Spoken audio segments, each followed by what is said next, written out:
So I've just been working on a series of videos where I've talked about how I edit our vlogs and how we film our vlogs and what equipment we've used. And off the back of that, we've had a few questions in. So I thought we'd answer those in this video. And I wrote Michael in to help me as well. I tried to categorise the questions together so they make sense. So the first one's about phones and hardware. So if you're not overdubbing the audio from the phones, could you give yourself an audio pointer as you record on the phone to help you index the clips into the time lapse? I don't know what that means. They're basically talking about a clapper, right? Which is true and somewhat useful, except for time-lapse footage doesn't record sound.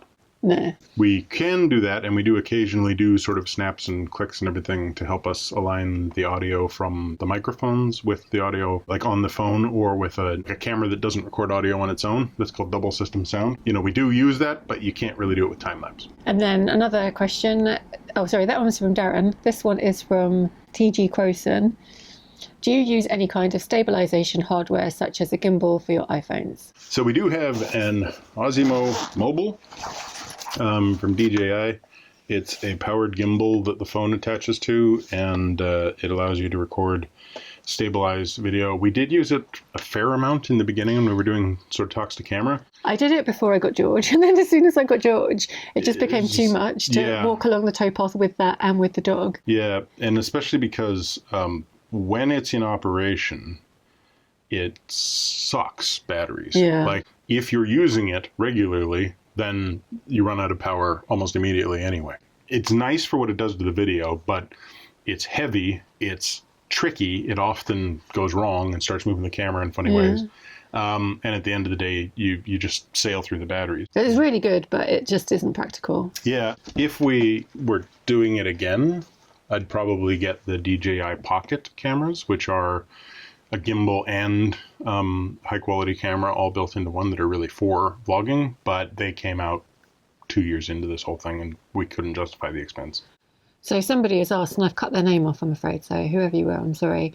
Are you ever going to get a drone? Mark and Colin have them, but they use it sparingly enough to make the views stunning. Colin's particularly. Well done, Colin. I think of the shots you could have got towing your boat on the Ribble or crossing the Mersey. Thanks for the vlog. Always interesting as usual. I have envied drones, and we actually got donated a small sort of practice drone to fool around with. The fundamental problem is I would have loved to have had a drone when we were crossing the Mersey, and I was loved it for the Ribble, and I would have loved it for the ship canal, and we wouldn't have been legally allowed to on the ship canal. Well, David had thought about bringing his, cruising the cut that came with us, but because he has one, but he decided that it wouldn't be practical. No, well, because especially like if you think about it on the Mersey, we'd have had to have launched and recover onto a boat at sea. Probably not that hard, but not ideal. The thing is, when we record our vlogs, our filming is all done around our day. Like, we don't change anything about our cruises to adapt the filming. And if we were stopping to get a drone out, it would impact on our day. And that's never been kind of something we've wanted to do. No, we got the drone footage for the Ponca Sista because a viewer just happened to be there and happened to have this really lovely DJI drone. And filmed for us. And did a great job. And I love that. It's probably even though Joe had to go across it 3 times. It's probably one of my favourite videos I've ever made. Yeah, and so like having the drone footage, especially for some of the more cinematic moments, I think the Ribble link would probably be not as impressive as it sounds. No. It's kind of swampland. But I think like the Mersey, the ship canal. Or for lock flights and for like the Anderson boat lift and things like that. Yeah, there's some places, and in cities, there's some places where you can get some interesting views. But the reality is they've put in some new legislation that makes it so that only the smallest drones can be flown without like a full licensing scheme and insurance and everything. Even then, you're not technically allowed to fly over the canals, and you're not technically allowed to fly like over people. So in cities and things like that, there's ways you could certainly get away with it. There's ways a lot of people do, and I think that's fine for them. But I feel like it would be more than we'd want to cope with. Yeah. Okay. Jerry asks, "What software do you use, please?" To edit the vlogs, I use Final Cut Pro. To do my thumbnails, I use Photoshop. To do my photo editing, I use Lightroom. And to do the video compression, I use Handbrake. Any other software? And you use the Mac Photos app to do some organization and ingest and things like that. But I think the question was probably about the editing, and that's Final Cut Pro 10. Yeah. A related question from Narrowboat Living. We're interested to know what editing system you use, and is it easy to learn? At the moment, we're using Mojave, but considering changing due to connecting problems. I don't know what Mojave is. It's a Barge Life says, why did you choose Final Cut Pro instead of Adobe Premiere Pro? So basically, why did we choose Final Cut Pro? I chose Final Cut Pro because Michael said I should. I chose Final Cut Pro because it was a one-off price and there was no subscription model to deal with. We have a grandfathered-in subscription that I've been paying for quite a while for Photoshop and Lightroom that is really cheap. If we wanted to add Premiere Pro, I'd have to lose that subscription and then the price would go up quite a bit. So over the course of the couple of years that we've been doing this, we'd have paid probably about 8 times the cost of the app already. So Final Cut Pro was sort of financially the sensible choice. At the end of the day, we didn't need nor ever would need any of the additional features of, say, FCP7 or Adobe Premiere Pro in terms of like more filmmaking capability. I mean, we are mainly editing phone footage, and we're not dealing with any professional cameras or anything like that. We don't have time code issues or any of that sort of stuff. So although Final Cut Pro FCPX, the latest version, kind of gets a knock from professionals and stuff, it's perfectly fine for what it does. As for the learning curve, I'm self-taught. I mean, Michael did say this is how you edit in terms of you cut clips and you put them together and you can layer them. And this is what a timeline is, and this is what a insert point is. But you'd never had you used Final Cut Pro? I mean, I'd used Final Cut Pro briefly. I learned in the days of Avid, which is still used on a great deal of professional stuff, but there's not really an amateur Avid anymore. Like I literally cut film back in the day on Steenbeck's, and then I moved on to Avid as my first digital.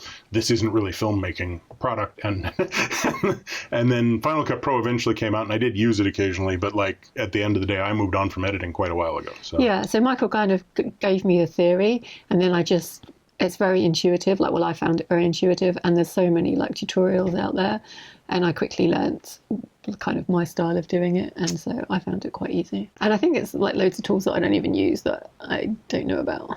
Oh, totally. And Premiere Pro also is well regarded in terms of being fairly easy to pick up because it's a sort of ongoing development program. It does have nicer features, especially for some of the if you were shooting with newer camera models and digital SLRs and everything, there would be a lot better support.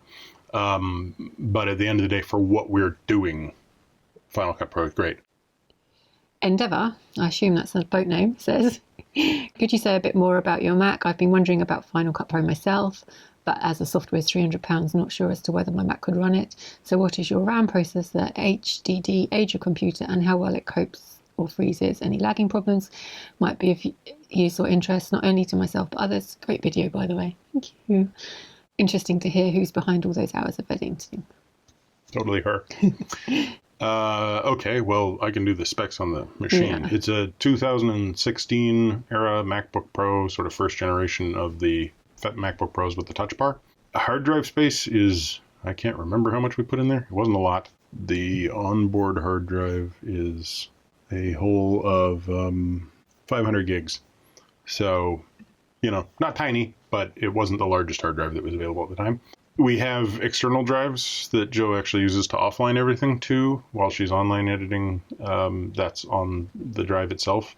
You don't have a lot of freezing or stuttering problems or anything. No, it's an occasional bit of playback lag, but not enough that it ever bothers me. Yeah, this machine is specifically, because you want to get that precise, it is the 3.3 gigahertz Intel Core i7. It has 16 gigabytes of RAM. We did max out the RAM. For video editing especially, that is the most beneficial thing you can do for yourself, is max out the RAM. The CPU speed is helpful when you've got to deal with large amounts of effects and stuff. But for the vast majority of it, it's just you want as much RAM as possible because that's what it's using to do smooth playback. I love my Mac. It's worked great for Final Cut Pro. It's more than enough.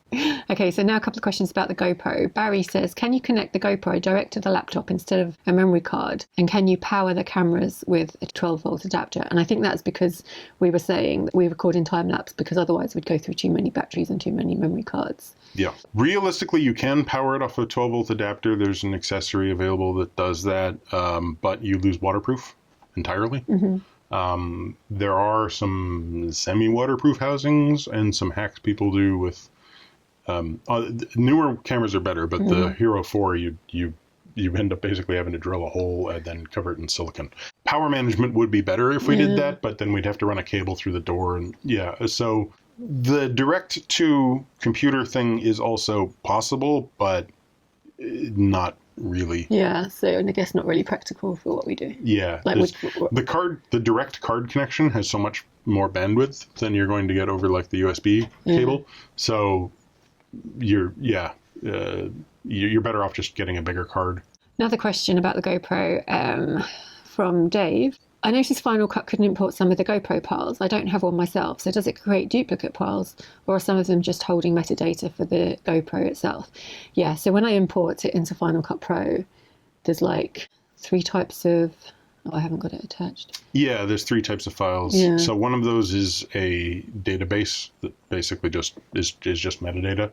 The other one is, I think, an audio pointer, right, like a reference file. They're both ones that are used by the GoPro app, right? But I don't believe are used by any video software. So I should just delete them, but I just import them and then they fail every time. So yeah, it's just Final Cut Pro just doesn't care about those files. Okay, so when I edited the video, I mentioned that Michael wrote me this script so that when I import the photos from the photo app on the Mac into my hard drive, it automatically creates some folders. So Gabrielle has said, I would love to know how you automated your file import to create the folders and populate them on the Mac. And David said, as a bit of a nerd, I'd like to know how people do things, probably more than what they produce. Wondered what sort of script Michael created for the file management.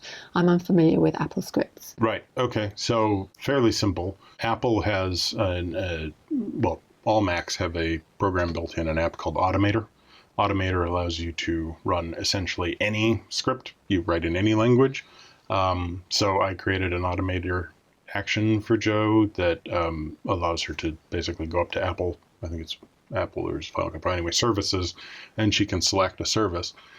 That's the part Automator is doing. It's really just making it so that if she selects that in the dropdown, it then runs my script. And the script that I wrote is just a fairly straightforward Python script that I guess is not that straightforward. It inspects the files, and if it can get metadata off of them, it finds the date and time of creation. If it can't, it just uses the date that you were downloading it, and it just walks and creates a directory tree and then moves files there. It does a little bit of trickery to verify that the copy has actually occurred and that the file isn't overwriting something on disk, and so there's a little bit to it. It's just really useful, like say we cruise for 7 days in a row, which we haven't done for a long time, and like I don't have time each evening to get the photos off their phones. It just means I can download 7 days worth of photos and have it populate without me trying to remember what day they were filmed on or do it manually. It's really useful. So Alan has asked, I've always been intrigued how you sync up perfectly the audio from the sound recorder with the video. And Ian's asked the same question. Do you just keep nudging the timeline, or do you use a clap and sync visually using the waveform? I don't do either of those. It actually does it automatically through a function within Final Cut Pro.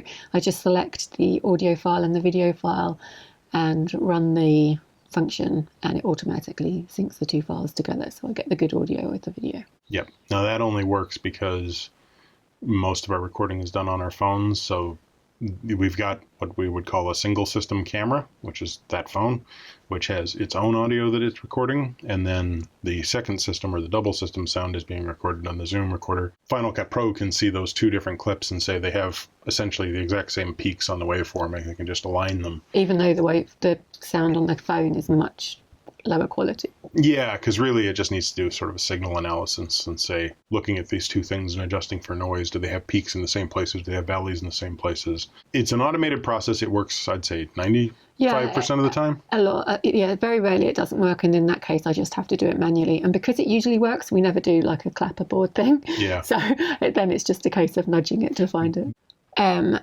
Avery Narrow Journey says, your audio always sounds good despite any surrounding noise, wind, etc. How do you do that? Partially, it's the double system sound, the fact that we're using the Zoom recorder, and we have the lapel microphones. So this dead cat, is that what it's called? it's just called a cat. Yeah, they're not necessarily dead. That stops the wind sound. Yeah. And there's also a few functions within Final Cut Pro itself which I can use to manage the sound. So I can take out kind of background hum a little bit, which I talked about in one of the editing videos. But the main thing is separate audio recorder, decent microphones, and a windscreen and cat.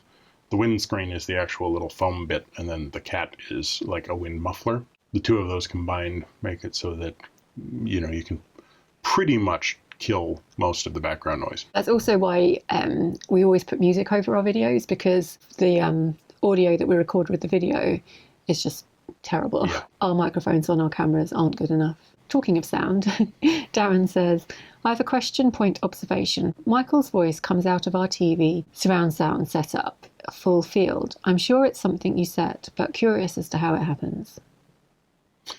Yeah, so I have a lot of bass. So does that just mean that you come out of my microphone, but I don't come out of your microphone? Yeah, I'm picked up by both microphones more than you are. Is the main thing. And then so what we do is we essentially treat each of us as a single channel, and then we get mixed to make kind of a mono track that goes to both ears.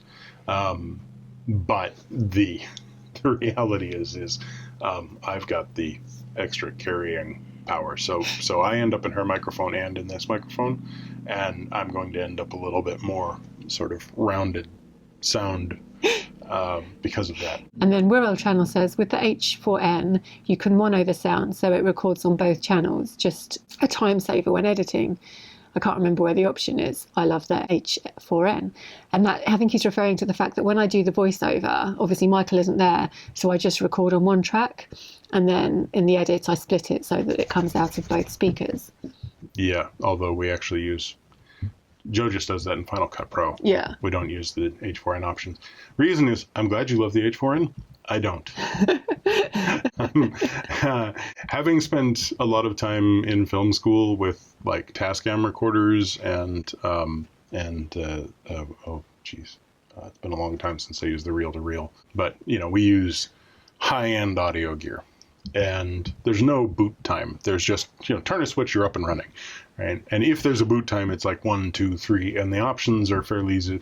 The H4n, like, just to go through the menus is me just going, I hate this thing. So, and every time I turn it on and I'm like, okay, we're going to wait 10 minutes for this to boot. Hi, George. So I think the answer is that if we changed it, we'd then have to change it back and we might forget. So it's simpler to keep the settings as we keep them. Some questions about the music. So Peter, who's one of our patrons, says, how do you choose your music is something I'd be interested in knowing about. Andrew says, where do you get your guitar background music from? And then Martin asks the same question. I've always liked your music backtracks. Where are they from? Basically, there's an area within YouTube called the Creator Studio. And within that, there's an audio library. So you can go there and you can use any of their music for free. Some of it you need to use attribution. Sometimes you don't. But it just means that you can use them and monetize your videos without getting flagged. Copyright flags, yeah. I have used music from other places. I've used SoundCloud, I've used Free Music Archive, and in theory, you're allowed to use them and you're allowed to monetize your video, but occasionally a third party, so not someone who's put the music on there, but a third party supposedly acting on their behalf has come in and done a copy my music claim. Basically, they're scum. Yeah, so in theory they'd give the money back to the artist, but they don't bother to check that the artist has already made it available. So really they're going under the pretense that they're doing the artist a favour, but they're not. And they're just holding the money until such time as the artist actually claims it. So, but all it does is it stops people like me from using those tracks, and every time I use them, I credit them. And also, if I continue to use them, I would become a patron of them. But because I can't use them without these third parties trying to claim them, I've stopped. So they're actually damaging these artists. Yeah. So that's annoying. And then a slightly related question, Mike has asked, always been curious as to how you manage to change scenes in the video to sync with the beat of the music. I'm a little bit obsessive about doing it. I can't change a clip without doing it on the beat. Yeah. Is that what people generally do, or is it? It's a natural inclination for people who are trying to make something that's more contiguous. Yeah. It's a natural talent of editors to try and cut on changes in sound, changes in looks, changes in beat. So it's a very natural choice. It's a very good choice. It leads to a more professional feel. So it's mainly something you have to kind of dedicate yourself to, because you've got to look at the waveform and go, hey, there it spikes, there it spikes, there it spikes, I don't do that though. Like that is useful when I'm zooming in, but generally I just play the track, and because you can count like 1, 2, 3, and you know when the beat's coming. So then I just press pause, and then I cut it there, and then I insert the new track. So see, like on Avid, there's like scripts you can run that will like analyze the waveform and then put markers into your your timeline. So it's because you can visually see on the waveform, and I tend to cut just before the beat, because for me visually it just looks better if just a tiny bit before the actual sound. Yeah, it's definitely like a technique that gets taught to cut on, mainly it's on action, but also on audio. Because like one of the things is in narrative storytelling is you want to cut on things like a person moves their eye. Now you're cutting to a point of view from that perspective, and you do a lot of actually quite a large amount of pretty good cuts on action, like as we're moving into a bridge and stuff. And I try and like let it flow, but also like when I put the voiceover in, that also affects where I cut the thing as well. Yeah. It's what just looks naturally nice to me. I guess it's just developed over time. I wonder if I went to look at some of our earlier vlogs, whether they'd like really annoy me now. Probably a little bit. No, Bed. Okay, so George has come to join us now, just in time for Lorna's question, because George obviously loves Lorna, London Moat Girl. She says, when you film with more than one camera phone, how do you keep good chronological order of your clips and put them in the right place on the vlog? So... cheat. What? well, to a certain extent, we record in chronological order.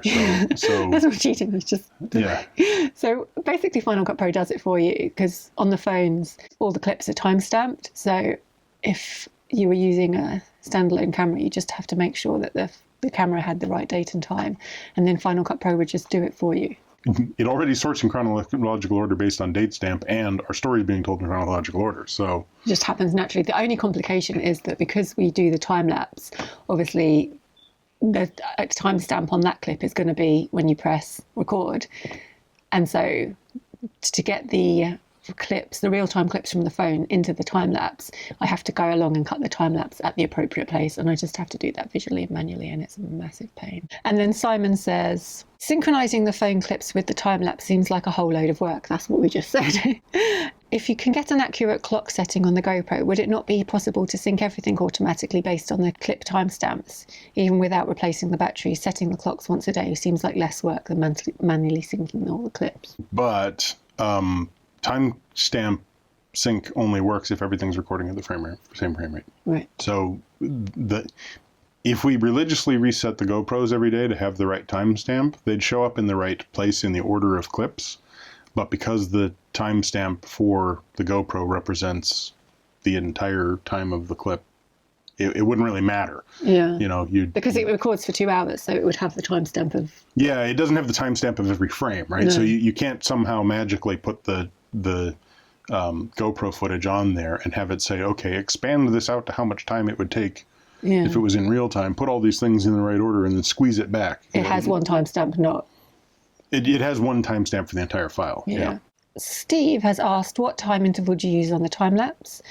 Shacklock says, what time rate do you find best on the time lapse? And Barry says, when the video is sped up, is that time lapse or just fast forward? It's time lapse. Yeah, we don't fast forward, we don't speed up the footage. Because we're recording in time lapse, it only records every few frames, so it takes up less space on the memory card and less battery power to record it. Yep. And also, if you took real-time footage and sped it up, even though the rendering on Final Cut Pro is pretty good, the video quality would degrade quite significantly. So it would actually look worse. We record normally at, I think we do 2K? Yeah. Yeah. So we record at a higher resolution than regular video. Then we squeeze that down. So you end up with actually better video quality than you'd get if we recorded real-time HD and then sped it up. What time interval do we use is half a second. Carol, one of our patrons, says, I was wondering, when do you research your voiceover material? Before the journey takes place or after you see something on your journey? What resources do you use for that research, and how do you decide what music to use with each vlog? So The music comes down to you spending a great deal of time listening to different clips and finding something that sounds right to you. Yeah. I have like a library of like maybe 100 tracks that I recycle through. Always go back to the library and see if I can find new ones, and quite often I add them. Sometimes it's happened where I've edited a whole vlog and then been like, nope, need to change the music, and then you need to re-edit it. If you want kind of lousy dance electronica, there's a lot, but the guitar stuff and the more sort of, kind of folky is a lot harder to find. Yeah. As for the research, naturally when we go somewhere, like Michael will naturally just read up about it, and it's in our guidebooks and stuff like that. So we'll have like this base level of information, and that will kind of be what we are drawn to on the day to film. Yeah, with the exception of things like running across a Rougeley poisoner, which was just good luck. Plain luck. Never heard of that before. I'd say most of the stuff that we know we're going to see comes from our guidebooks and a little bit of reading. And then when I write the voiceover, I refer back to the guidebook to make sure I'm saying the right thing. And a bit of internet research, like good old Wikipedia, and there's some really good websites about, like the Pennines ones are really good. And then a lot of the canals have their own sort of user group / history pages and stuff. So. And then, I love finding out that stuff as well. And it's just finding the right balance of putting a few facts in without just making it a hour-long diatribe. Yeah. Which is what I would do naturally. So, I hope I get the balance right, and I hope you enjoy the history and the local information, and as well as mixing that within the story of what happened on our day. Life is better with a boat, and I've lost the end of the name. Says, that is a long name. Very interesting. I find uploading a file to YouTube takes 4 or 5 days or longer. Wow. This is longer than it took 6 months ago. The last one was about 1.51 gigabytes. What file size do you tend to use, and what do you use to compress your software? Okay, 4 to 5 days is too long. It takes me about 4 to 5 minutes to upload. So we use Handbrake to compress the file. So I export it from Final Cut Pro as an MOV file. I run it through Handbrake to compress it and change it into a MP4. We ended up going and setting up a Handbrake preset for YouTube. It's X264, variable frame rate, constant quality of RF28, and a preset of tuned for film profile main level 4 with fast decode turned off. So all of that will sound like gibberish to everybody else, but effectively that will take your MOV file that you get out of like Final Cut Pro, which Joe exports at highest quality, and then it will convert that to an MP4. We use 1920 by 1080 at 30 frames per second? Yes. Yeah. Which is the settings we have in Final Cut Pro for the project. Then we convert to an MP4 with the same frame rate and everything. Do allow variable frame rate because that allows MP4 to do more interframe compression. And file sizes shrink quite a bit. So I haven't got them here. I've got the MOVs. Yeah, so the MOVs are in the like 20 gigabyte range. The MP4s are considerably smaller. I mean, I think they're less than 2. Yeah, for a fraction of that. Basically. Yeah, well, I mean, less than 2. They're under a gigabyte normally. Yeah, 4 to 5 days is nuts. Yeah. There's something wrong with your compression there. Or you're doing 4K, which I wouldn't really recommend unless you really need it. Owen has said, how do you back up your data? Time Machine as you're on a Mac. And Adrian has said, can I ask why you don't delete your old footage? After all, you do have it downloaded to YouTube. Right. So we basically don't back up the footage. It gets captured onto the standalone hard drive. She then pulls off what she needs to edit locally. And then that footage is essentially deleted except for what actually ends up in the project. That gets collated together and put back on the hard drive. There isn't really a backup procedure. Final Cut Pro does its own backup of its own databases and everything. If I lost that hard drive, I'd lose everything. Yes. Yeah. That's the problem. Yeah. The reality is that to do a time machine backup of all that footage would take forever.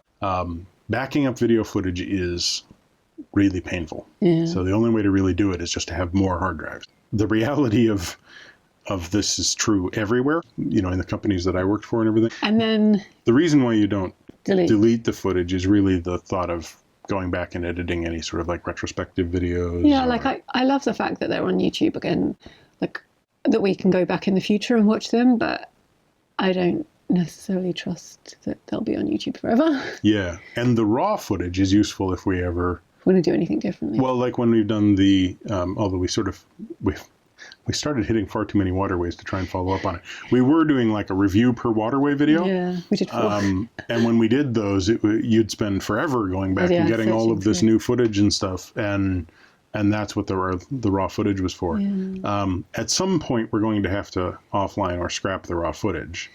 Yeah, and just keep keep the edited vlogs because because they're also the other advantage of keeping them in terms of the edited package, like the edited project, is because they are full resolution HD. We haven't really thought it through. It's just what we do. Yeah.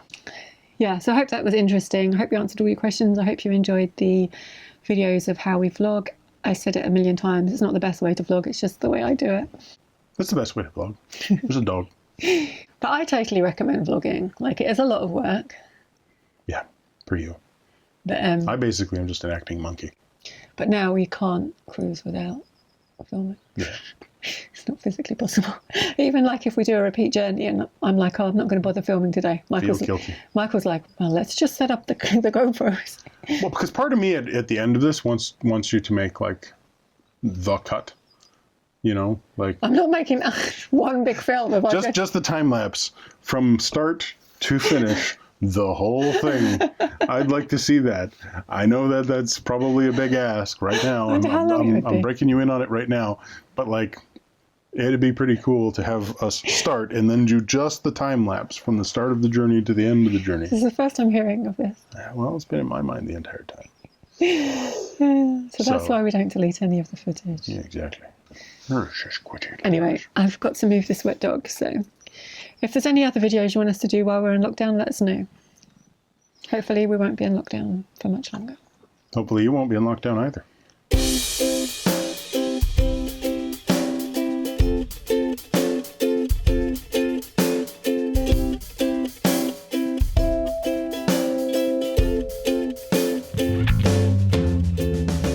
Because he is my technical...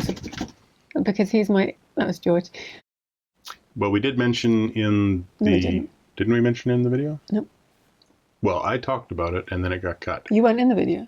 I thought we talked... Well, you talked about it and then you got cut. Well, I mentioned we should talk about it. It's enough filming the way we film. Like, we don't want to add any complications to that. Yeah. Especially automated ones that could eventually grow weapons or something. When the video is sped up, it's not sped up, it's time-lapse. Which is the rest of the question. Oh, yeah. So that's all of the questions. So I hope... George is very concerned. He's so wet and disgusting.